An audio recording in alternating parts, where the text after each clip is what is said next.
tarde a todos.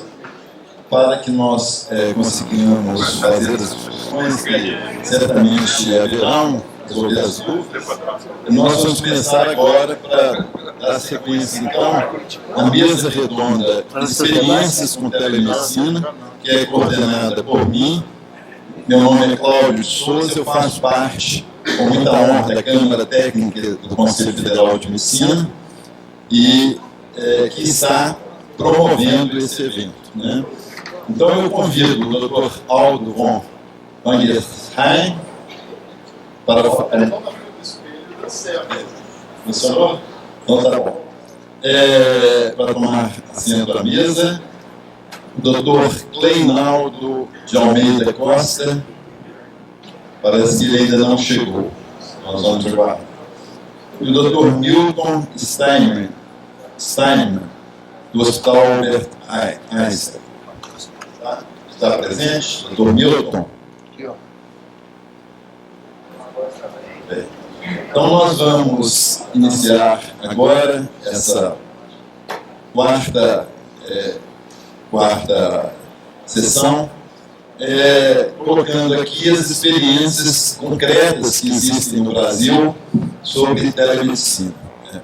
É uma atividade que existe já há muitos anos, né, cujo o histórico, como o professor Schau colocou aqui muito bem na parte da manhã, já é uma pessoa com em torno de 60, já é quase idosa, mas que muitas vezes não é compreendida, principalmente pelos pais, e nós precisamos, é um caminho que não tem retorno, então nós precisamos ver o que existe.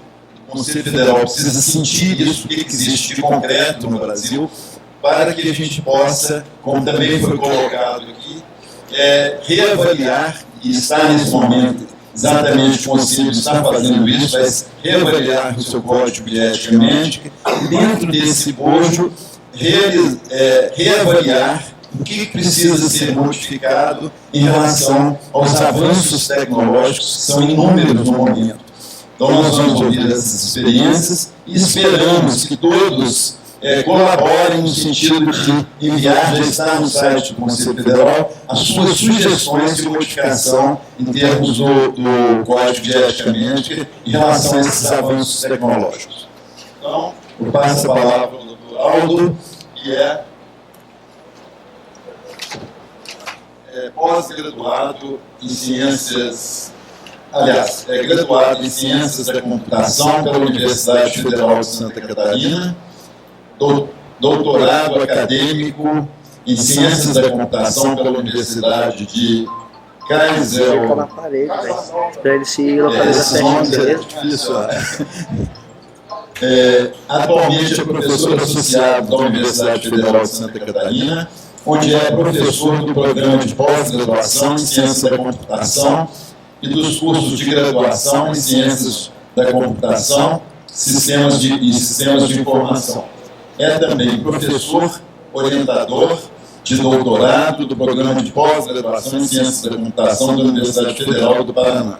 Tem experiência nas áreas de produção de conteúdo para TV digital, interativa e informática em saúde, com ênfase em telemedicina, teleradiologia, sistemas de auxílio ao diagnóstico por imagem e processamento de imagens médicas e PACs. Coordena o Instituto Nacional de Ciência e Tecnologia para a Convergência Digital no INCOD. É também coordenador científico do Sistema Integrado Catarinense de Telemedicina e Telesaúde, tendo sido coordenador do Grupo de Trabalho de Normalização em Telesaúde do Comitê Permanente de Telesaúde do Ministério da Saúde e membro fundador e ex-coordenador da Comissão de Informática em Saúde da ABNT 7000178. Foi coordenador da RFP 6, conteúdo do SBTVD, Sistema Brasileiro de TV Digital, Ministério das Comunicações. Tem mais? Eu acho que deu, né? Você está ficando sem fôlego. Da próxima vez eu não copio o resuminho do currículo Lattes e faço algo mais curto. Obrigado. Gente, boa tarde. O que nós vamos apresentar aqui são 11 anos de história de telemedicina em Santa Catarina, e para a gente apresentar esses 11 anos eu resolvi ir contra o meu instinto acadêmico e terminar com a conclusão, mas eu vou começar com a conclusão. Eu acho que esses números são interessantes para a gente dar uma olhada. Em 11 anos de operação em Santa Catarina, nós, na verdade, isso aqui já passou de 5 milhões, já vou explicar para vocês. Tínhamos em 30 de junho um total de quase 5 milhões de exames realizados por integrado em telemedicina e telesaúde, distribuídos entre exames de análises clínicas e similares dos laboratórios centrais do Estado, 2 milhões, a área de teleradiologia e outras áreas de imagem na questão de 1,5 milhão, telecardiologia 1,2 milhão, dermatologia, que é muito mais recente, 25 ideal que a isso distribuído em 685 pontos de presença, que cobrem 100% do Estado. Dos 295 municípios do Estado, pelo menos um ponto de presença existe em cada município. Para telediagnóstico, para o telesaúde, nós temos 1.666 pontos de presença para o Estado. Então, hoje nós estamos fazendo mais ou menos 95 mil exames por mês, significa que esses dados aí de 30 de junho já passaram dos 5 milhões, para a gente poder colocar isso no contexto. Santa Catarina tem uma população de 6,9 milhões, 3,3% da população brasileira. Se a gente estendesse esse mesmo processo de telemedicina a todo o Brasil, nós teríamos hoje 2,8 milhões de exames via telemedicina no Brasil inteiro, dentro da mesma estratégia. Bom, por que eu coloquei isso aqui? Porque é isso onde a gente chegou.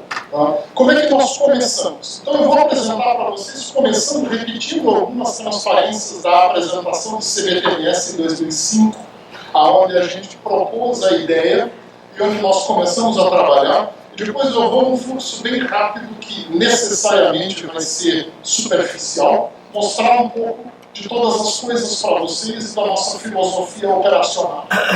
Havendo perguntas, eu vou tentar respondê-las mais no final. Então isso começou integrado no eixo 6 do programa de governo do Estado de Santa Catarina, quer dizer, foi um acordo entre a Universidade Federal de Santa Catarina e o governo do Estado, de que nós iniciaríamos um programa de telemedicina com 2 focos principais. Acabar com a ambulância-terapia. Aqui a gente tem uma ideia, isso aqui foram dados levantados usando técnicas de logística dos transportes. Por exemplo, em 2005, a ressonância magnética, uma grande parte dos pacientes viajava mais de 1.000 quilômetros para fazer um exame. A situação em muitos outros exames era muito similar, e a ideia do governo foi acabar com isso. Eu não vou entrar em detalhes aqui, como eu falei isso aqui da apresentação de 2005, eu quero contextualizar.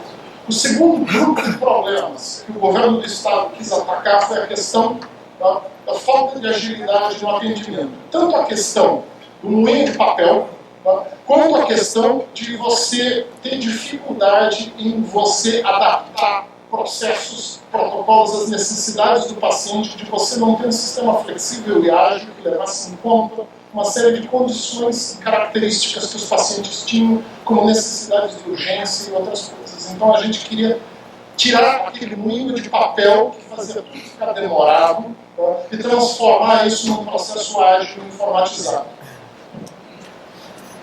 Para poder fazer isso, objetivou-se inicialmente implementar uma política pública de telemedicina no Estado, que hoje é programa de governo do Estado de Santa Catarina, vários governos depois, aonde se decidiu implantar um sistema pelo SUS para atendimento em larga escala. Quer dizer, o objetivo principal é tirar o paciente da estrada, mas a gente atacou uma série de outras coisas também que foram amadurecendo ao longo do tempo.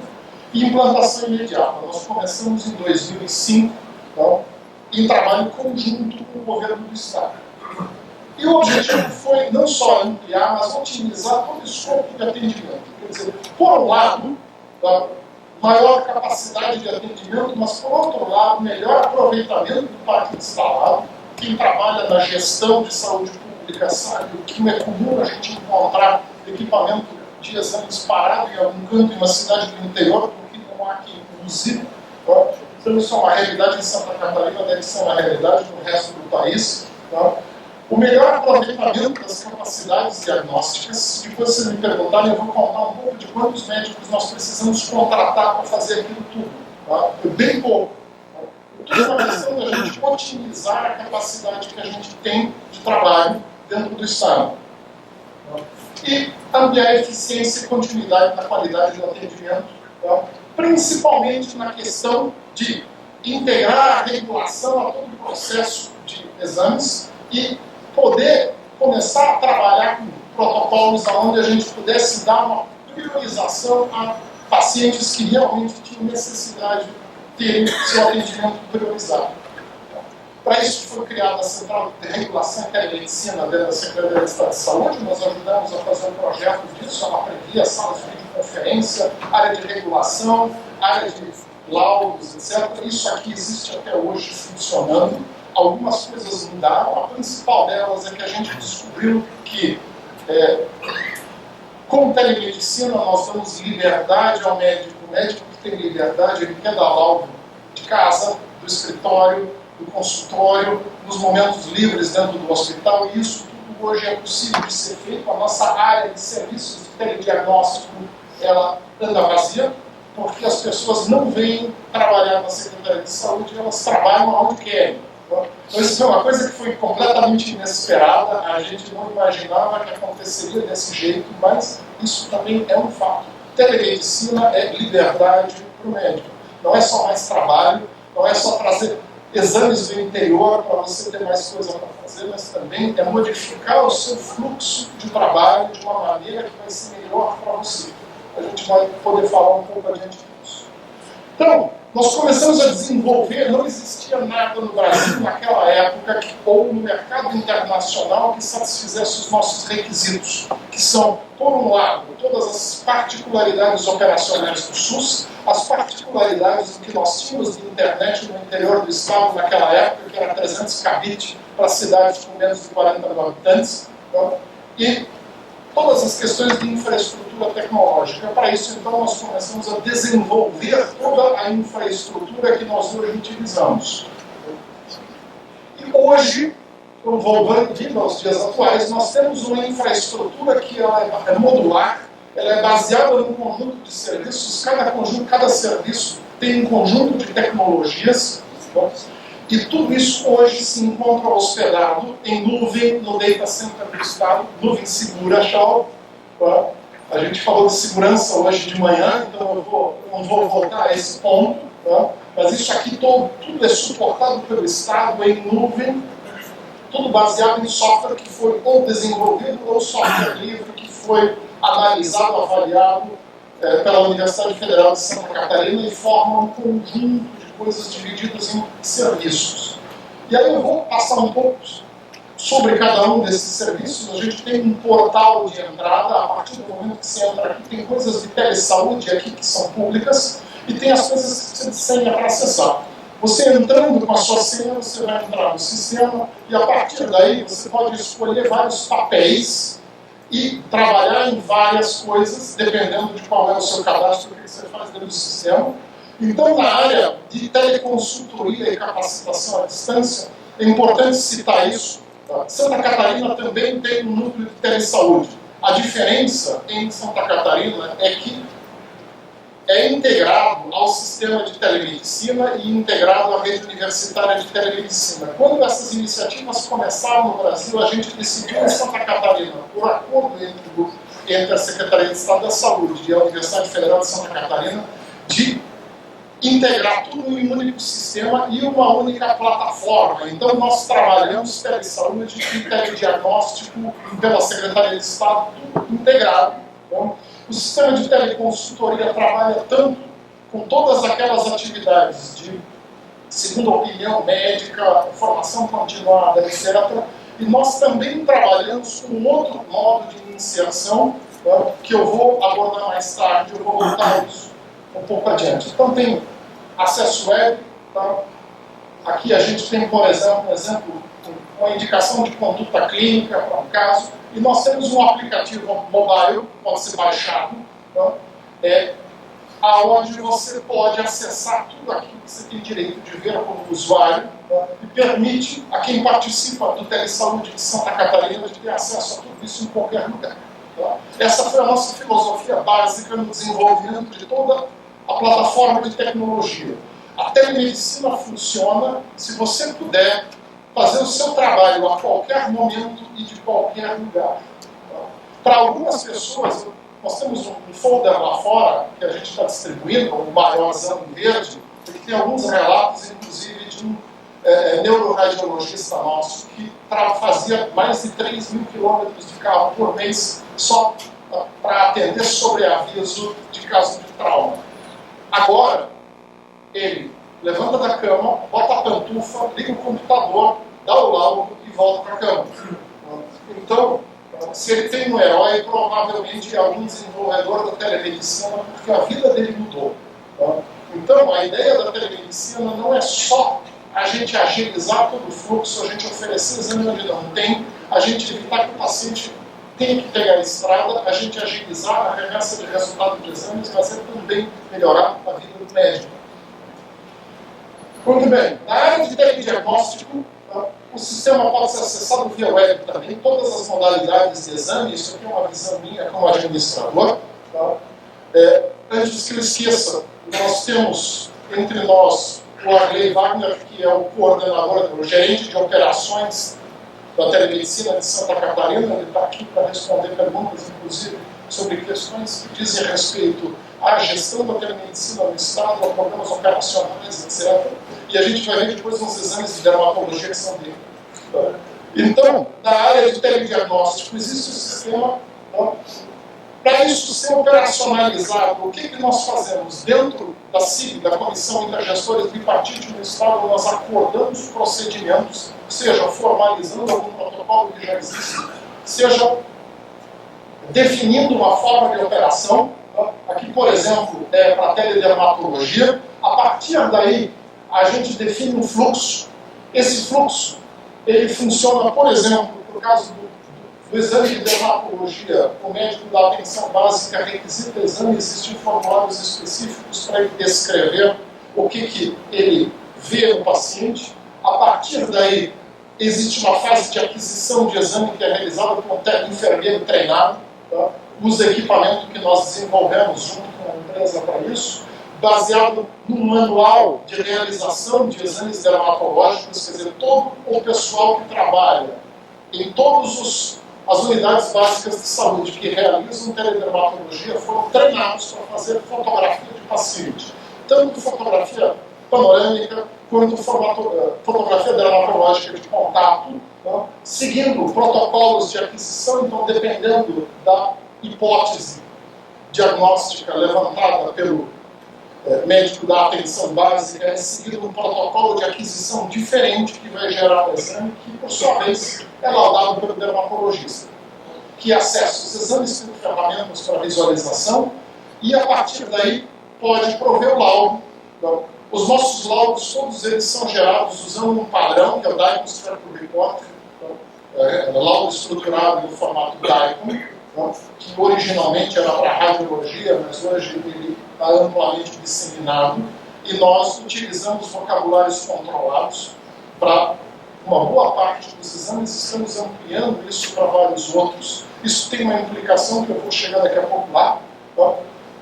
Então, a partir daí, você pode renderizar o laudo, por exemplo, e olhar o resultado, e isso é enviado de volta para o médico solicitante, e a partir daí, o exame vai receber uma classificação de risco, que é baseada na classificação de risco de Manchester, aonde, no caso de haver uma classificação de risco verde, amarelo, vermelho, o paciente é dado a indicação de encaminhamento ou para o nível secundário ou direto para o nível terciário, ou então, no caso de azul, o médico vai receber uma indicação de conduta clínica e ele vai ser automaticamente inscrito no Telesaúde. Ele passa a ter uma entrada dele no Telesaúde com aquela indicação clínica, e se ele quiser fazer mais perguntas, precisar de ajuda para o tratamento daquele paciente lá na atenção básica, ele vai ter isso fornecido pelo Telesaúde.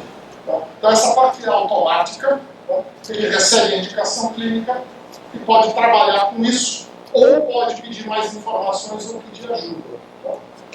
Então, esse é um exemplo dentro da dermatologia que eu gosto de dar, porque a gente acredita que ele está mais maduro. Tá? Nós estamos trabalhando nisso em algumas outras áreas, no sentido de implementar e desenvolver. Ainda não está tão maduro quanto nessa área daqui. Aqui nós temos um exemplo da resolutividade. Tá? De um ponto de vista geral, 45% dos pacientes não precisaram ser encaminhados. Uma parte dos pacientes recebeu classificação de risco vermelho e amarela e, com isso, ganhou priorização no seu atendimento, coisa que não existia, né, no sistema de TFD normal. Né. Então, isso aqui é só no geral. Se a gente for para pacientes com hipótese diagnóstica de câncer de pele, a gente vai para uma resolutividade maior ainda, a gente chega próximo de 75% dos pacientes não são, a eles não é dado encaminhamento. Beleza. Na área de imagem, então, o que nós fazemos? Nós temos tanto ferramentas próprias que nós disponibilizamos para os hospitais, quanto nós integramos o que houver de partes nos hospitais, de maneira a que o hospital possa manter a sua cultura operacional. A única coisa que a gente faz é inserir um servidorzinho, que nós chamamos de Bridge Diagram, que passa a enviar os exames do hospital para o portal de telemedicina de forma completamente transparente. Se o hospital não tem nada, está começando a trabalhar na área de radiologia digital, nós implantamos aquilo que os médicos acreditam que seja a ferramenta mais interessante para eles, tá? Seja Clear Canvas, Diagram Frontier ou qualquer outra coisa, tá? E integramos isso. Tá? Existindo algum táxi comercial, ele também é passível de integração. Dessa maneira, todos os hospitais que trabalham com imagem ou novas clínicas, onde as prefeituras têm investido em raio-x digital para integrá-la ao telediagnóstico, podem ser incluídas dentro do sistema. Então, alguns exemplos aqui. Uma coisa importante é incluir o cidadão dentro desse processo. Tá? Então, a gente não manter a coisa só entre médicos, o médico-paciente, onde o paciente não tem um papel muito importante, mas, na verdade, também empoderar o paciente no sentido de que o exame é do paciente, o paciente tem que ter o direito ao acesso a esse exame. Né? Então, para todo mundo que faz o exame dentro do sistema de telemedicina, ele recebe um protocolo desse tipo com o QR Code. Com esse QR Code, através de um aplicativo, que também pode ser baixado diretamente do Apple Store ou do Google Play, o paciente pode fotografar o QR Code e, a partir daí, ele tem o resultado do seu exame. Seja um exame laboratorial simples, seja um exame de imagem, ele tem todo o resultado ali no celular dele, ele pode levar isso para um outro médico, pode guardar para si, ou fazer o que ele quiser. E na área de suporte à gestão, como eu falei antes, a gente está trabalhando com Data Structure Reports, significa que estamos trabalhando com vocabulários controlados. Isso nos permite fornecer uma série de informações epidemiológicas sobre os dados que nós temos ali. Como o sistema de telemedicina não é um prontuário eletrônico do Estado inteiro, mas apenas um registro de dados de saúde de quem passou pela telemedicina, a gente não tem uma fotografia de toda a saúde do Estado. Embora, por exemplo, a parte de análises clínicas, tudo que é feito de análises clínicas no SUS do Estado passa pelo sistema. Então, dentro dessa ideia aqui, nós estamos criando e melhorando ferramentas de business intelligence que permitem você minerar essa informação e estamos disponibilizando formas de visualização. Uma delas foi integrar o sistema de informações geográficas do Estado, que também foi o nosso instituto que desenvolveu, que é uma tecnologia que é nossa. Tá? Nós integramos esse sistema à telemedicina, e dentro da telemedicina nós usamos uma visualização mais fácil. Tá? Aqui é o mapa de calor, por exemplo, de solicitações de segunda opinião médica dentro do telesaúde. A gente pode visualizar isso de outra maneira, mas a gente também pode ver distribuição de doenças. Por exemplo, exames dermatológicos com confirmação de câncer de pele, onde a gente teve classificação de risco amarela ou vermelha nos últimos 12 meses. a gente vê Blumenau e Florianópolis tem uma incidência maior. Se a gente entrar a fundo, como nós temos um mapeamento por unidade básica de saúde, a gente pode descer até o nível de unidade básica de saúde. Aqui está o município de Blumenau. A gente vê uma coisa interessante para quem conhece o município. O centro de Blumenau tem uma incidência mais alta, as áreas industriais de Blumenau são mais baixas e as áreas rurais de Blumenau têm uma incidência mais alta. Então, não existe a unidade geográfica, unidade básica de saúde do IBGE, então nós usamos diagramas de Voronoi para fazer essa divisão, ela não corresponde exatamente à área de abrangência do posto de saúde, mas permite, mais ou menos, a gente ter uma ideia. Florianópolis, por exemplo, é diferente, sendo que Florianópolis, Vermelho Grande, sul da ilha pouquinho, e a área tradicional, a área balneária, um pouco maior. Então, isso aqui são dados de 12 meses de exames de dermatologia. Você pode trabalhar também, por exemplo, com doenças infecto-contagiosas. Como eu falei antes, todos os dados de análises clínicas do estado passam por aqui e a gente tem esses dados em tempo real. Eu posso, se eu procuro por alguma determinada doença infecto-contagiosa que é testada dentro do LACEN, a gente pode, por exemplo, escolher uma janela das últimas 24 horas e ver as ocorrências no estado de exames de análises clínicas, por exemplo, para sarampo. É isso, gente, eu corri um monte, porque eu quis chegar aqui antes dos 20 minutos. Assim, nós não vamos para as perguntas agora, né? Eu corri demais. O filme em câmera lenta, por favor. Deve ter muitas perguntas. Depois eu... Sim. Nós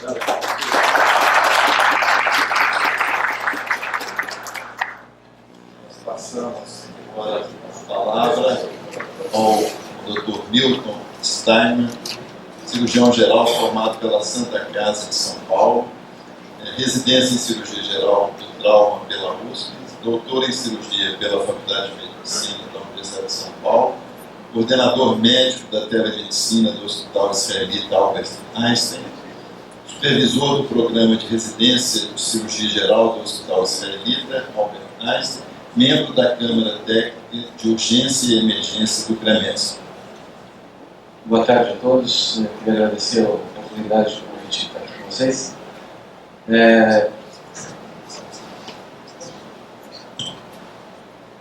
Bom, diferentemente de todos que me antecederam, eu não sou a pessoa que entende de TI. Tenho muito pouco de TI, tenho minha prática médica diária, eu sou cirurgião, e muito do que eu vou contar aqui é um pouco do que a experiência pessoal que a gente tem tido com telemedicina lá no Oeste.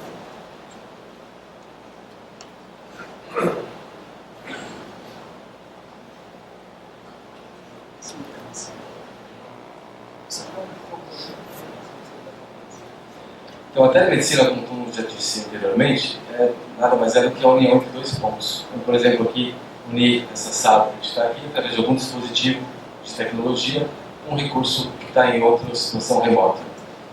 A gente pode usar isso para várias situações, pode ser para assistência, pode ser para educação, pode ser para diagnóstico, pode ser para monitoramento. E tem, como já foi dito anteriormente também, isso tem muitos anos dentro da prática médica. Meu interesse por telemedicina, já acompanhava as reuniões lá no HC, eu tinha muito contato com o pessoal de Manaus, felizmente o Reinaldo não pôde vir, e era muito restrito à educação. E eu achava isso um pouco distante da beira-leito, que era a minha atividade principal. O Einstein cuida de um hospital público lá em São Paulo, o Hospital Gringo Emirim, que fica no Jardim Ângela. Para quem não conhece São Paulo, o Jardim Ângela foi tido como uma das áreas mais violentas do planeta na década de 90. O Einstein assumiu um hospital dentro dessa área, tem 500 mil habitantes. Eu fui olhar um pouco provavelmente traumatizado, que chegava lá no Emirim, e semelhante ao colega que me antecedeu, a gente se depara com uma situação que é no dia a dia de quem trabalha em pronto-socorro, que é você estar com uma situação que você não é o melhor expert para aquela situação, como por exemplo, trauma de crânio, como por exemplo no AVC. Só para a gente ter uma ideia, em trauma de crânio, em São Paulo, existe mais ou menos 17 mil transferências intra-hospitalares. a maioria delas relacionadas a trauma. Antes de dar um zoom nesses pacientes, a gente percebe que tem muito doente com trauma de crânio, que o médico está tendo um fim seguro de fazer com esse paciente. E acaba transferindo. Essa transferência, todo mundo sabe, ela em São Paulo demora de 10 mais ou menos 2 horas. Olha, se você tem um trauma de crânio muito grave, provavelmente você vai perder essa oportunidade de tratar o paciente no momento ideal. No AVC, então, isso é bastante crítico, a gente sabe que tem uma janela terapêutica. Quando a gente vai ver um pouco mais a fundo esses doentes, a gente percebia que muitos deles eram pacientes com um tom normal e com glasgo acima de 12. Ou seja, eles não precisavam nem ser transferidos para um outro lugar. Eles simplesmente por insegurança tinham que atender. Com base nisso, eu fui dar uma olhada na literatura, isso foi mais ou menos em 2009, 2010, tinha sido publicado um artigo em Israel, por coincidência eu tinha conhecido esse autor, que é o Yoram Klein, por ocasião do terremoto no Haiti, a gente teve bastante interface lá no Haiti, e ele tinha publicado um trabalho onde randomizavam 3 tipos de pacientes. Em Israel, o Ministério da Saúde obriga a ser feito contato por telemedicina, então ninguém transfere um doente de um lugar para outro sem que o neurocirurgião que vai receber veja o paciente as imagens. Em contato com ele, ele fala, assim funciona em Israel. Então, será que isso aqui não dá para trazer e usar no Brasil? Como o Hospital Lemoi era gerenciado pelo Einstein, acho que está bastante viável de colocar isso em prática. Conversando com os gestores do hospital, entendeu-se que existia uma oportunidade de a gente oferecer isso para o sistema público, através do PROAD, do Programa de Reforço do SUS. Então a gente desenhou um projeto, e o projeto não era só focado em trauma, que era a minha área de interesse, mas sim focado em emergências, as principais, que é o infarto, o AVC, o trauma e também a sepse, que é a situação do dia a dia de pronto-socorro, obviamente de outras situações também. A gente desenhou esse projeto, então, em parceria com o Ministério da Saúde, chamado de Telemedicina no apoio diagnóstico e terapêutico nas emergências. Por que diagnóstico e terapêutico? Porque na nossa prática diária, a gente percebe que o médico que é inexperiente, ele é inexperiente mesmo se você der o laudo dele. Não adianta dizer que é um infarto com supro, não adianta dizer que tem uma tomografia alterada, porque na verdade ele não quer ficar com aquele paciente lá porque ele tem seguro de ficar com o paciente lá. Então a gente achou que na verdade não precisava só dar um diagnóstico, a gente tinha que ajudar a cuidar desse paciente à distância. E esse então foi o desafio. Então, o nosso desafio é aplicar a beira-lei com recursos de telemedicina, transferir conhecimento de uma unidade para outra unidade, sem precisar transferir esse paciente. Obviamente, quando precisa transferir. Ninguém vai deixar de fazer o correto por causa da telemedicina. Mas a ideia é tentar aumentar a assertividade na transferência ou aumentar a resolutividade quando o paciente tem que ficar lá. Então, a gente uniu esse hospital do Lemoi-Mirim ao Einstein, que está a 17 km de distância. Parece pouco, mas em São Paulo, no dia a dia, às vezes representa 2 horas de transferência. Isso numa situação particularmente circular. Então a gente colocou um card com recursos de áudio e vídeo, colocamos uma banda larga lá no hospital, uma banda larga dedicada, fizemos um prontuário eletrônico específico para o projeto também, com todos os recursos de confidencialidade, segurança. O nosso servidor está dentro do hospital, não tem nuvem, porque a política do Einstein não recomenda esse tipo de situação. E então o médico lá do Lemoi-Mirim, nas situações que ele tinha dúvida ou não teria no pronto-socorro, ele entrava em contato conosco a qualquer momento do dia. A gente montou uma central no Einstein, a gente tem um médico emergencista ou um intensivista que fica à disposição 24 horas por dia desse projeto. Uma demanda que foi naturalmente que surgiu foi a demanda do neurologista. Então, o nosso médico mesmo, que a gente colocou à disposição, a gente percebia que ele mesmo também não conseguia resolver alguns casos. A gente colocou um segundo médico, que é um neurologista, para dar apoio ao emergencista também do Einstein. Porque ele só consegue resolver 60%, 70% das vezes. Tem que chamar um segundo especialista também. Principalmente na neurologia, que é a questão do trombose. Então, um doente que tem um AVC isquêmico, que chega na janela terapêutica, existe um grupo hoje em dia de neurologistas que tem expertise com isso e com muita segurança consegue indicar uma trombose, ajudar o colega à distância a fazer, então, o melhor tratamento desse paciente, que muda totalmente o desfecho desse paciente. Se a gente chegar com AVC, você não oferecer uma trombose para ele, você simplesmente vai determinar uma sequela definitiva desse paciente. A gente acabou levando isso para vários outros hospitais no Brasil. Obviamente que para cada hospital tem uma certa particularidade, existe uma questão cultural muito grande. O médico, principalmente na minha geração, não é um médico que costuma compartilhar suas dúvidas. Talvez o pessoal mais novo seja um pouco mais diferente da minha geração, mas a gente não compartilha as dúvidas, a gente costuma transferir, costuma pedir avaliação e transfere esse paciente, mas a gente percebe que culturalmente cada hospital e cada região do país tem as suas dificuldades também. O diagnóstico principal que nos chamam é o AVC, seguido da sepse, do trauma, da síndrome coronariana e tantas outras dúvidas que também a gente não recusa nenhum tipo de dúvida que o médico nos solicita. A gente faz isso online, então o nosso, diferentemente de outros que já nos antecederam, a gente faz uma tela de assistência síncrona, ou seja, em tempo real, de maneira não agendada, a qualquer hora do dia, as pessoas podem entrar em contato conosco.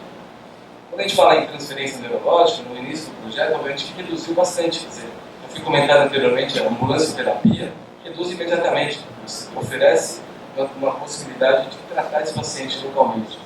Da mesma maneira, quando é um infarto ou um AVC, se muda drasticamente a mortalidade desse paciente. Obviamente que não são doentes iguais, então, cientificamente até é complicado você comparar um doente com outro, mas o impacto que causa você oferecer o recurso é brutal. Não dá para a gente fazer um trabalho prospectivo duplo cego randomizado, pegar um hospital oferecer telemedicina e o outro não oferecer e comparar os doentes. Obviamente que a gente não está comparando situações iguais, né? Então, cientificamente falando, não é o correto. Hoje a gente está em 23 hospitais no Brasil, cada um deles tem a sua, como eu comentei, tem a sua particularidade. Hoje esse projeto está ligado também ao Telesaúde Brasil Redes, na sua vertente de assistência secundária e terciária. A gente tem publicado essa experiência, compartilhado essa experiência principalmente em congressos internacionais, então a gente conseguiu levar no congresso americano. Nos chamou muita atenção quando a gente foi levar esse trabalho, eles estão hoje em dia no 21º ano da Sociedade Americana de Telemedicina.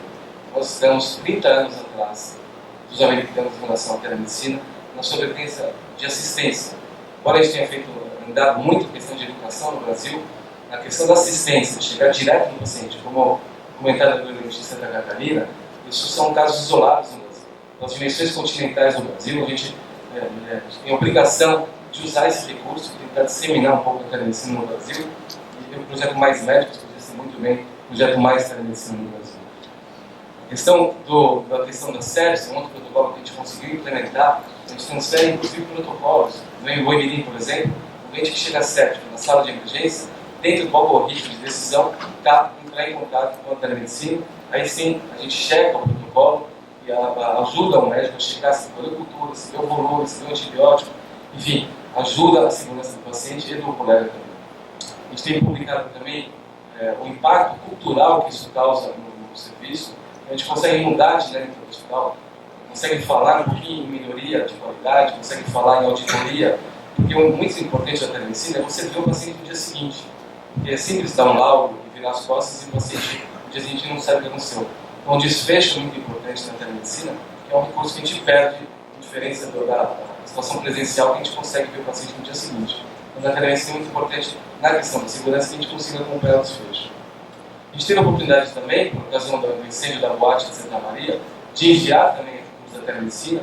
A gente ficou com uma maletinha de telemedicina dentro do hospital universitário. A gente conseguiu dar um apoio também para 12 pacientes que estavam lá, vítimas do incêndio, que tinham infiltração por cianeto.